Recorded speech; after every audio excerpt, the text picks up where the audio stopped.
Tako da tu je torej zbrana zlata generacija, ki je torej leta 1970 osvojila naslov svetovnih prvakov. Pa vsi skupaj še enkrat enim toplim aplauzom pozdravimo to zlato generacijo, ki se vrača v Ljubljano, kjer je torej doživela ta neverjeten uspeh z novo svetovnih prvakov. Mogoče en kratek klepet s kapetanom tedanje reprezentance Ivom Danilom. Ivo, prosim, da se mi tule pridružite.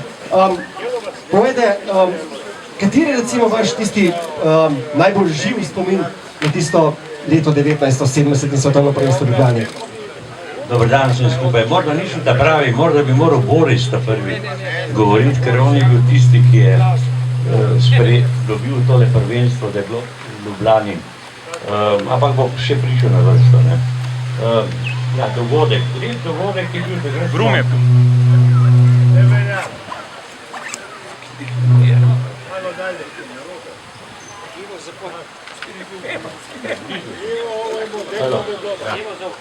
Morda je bilo ta dogodek prišel nepričakovano, ampak prvenstvo, ki smo ga dobili, je bilo načrtovano, da bomo osvojili prvenstvo.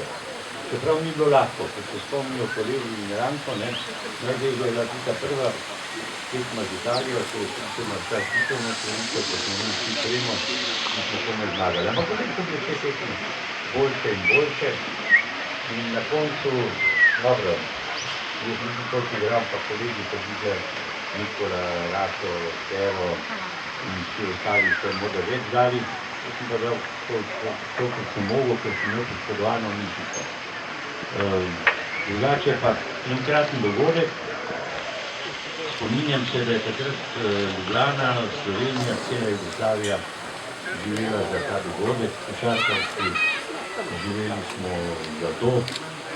Igrali smo za enega izmed črpov, tistim desnim izpotljive, konsolski. In upam, da bo ta reprezentanca, ki bo nastopila na Eurobasketu, tudi igrala podobno. Rekli ste, da niste veliko znali, pa vendarle, žal ste še pred nas, da bi vas lahko šli v živo, pa vendarle, tiste odločila, tako kot iz ZDA, tam ste dokazali, da ste igralec, ki zna odločiti tekme. Povejte nam nakratko, kako je bilo s tisto tekmo proti Ameriki? Ne bi o sebi govoril, to bo Ranko povedal, sem morda še drug. O sebi ne bi govoril. Igral sem pač tako, kot sem imel, nisem razmišljal. Srečni ljudje, ki so 2 metra, da to bi izmišljil, da bi bil glavni sovražnik, ki bi tudi samljate. Imel sem kolege Nikola, ko sem govoril Pero, Stanicija, vse ostali, ki so tukaj prisotni. Žal mi je, da se niso vsi zbrali danes, imel sem Vika Minka, ki je dolgo časa igral za Olimpijo in reprezentanco.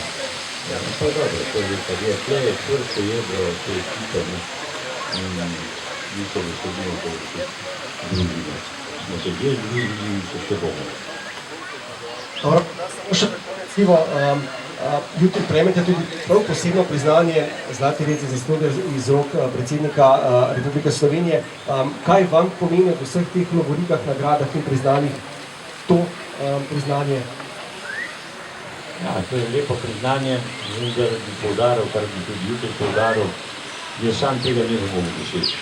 Res pomoči soigralcev, tako v reprezentanci, kot prijaž, podjuti, kot košarka je kolektivni šport in njen sam igralec ne more dosegati uspehov, če nima pomoči soigralcev, tako na treningu kot na tekmi. Hvala lepa, to je torej Ivo Danil, kapetan je tiste zlate generacije, kot je leta 1970 osvojila svetovnih prvakov. Pa mogoče tule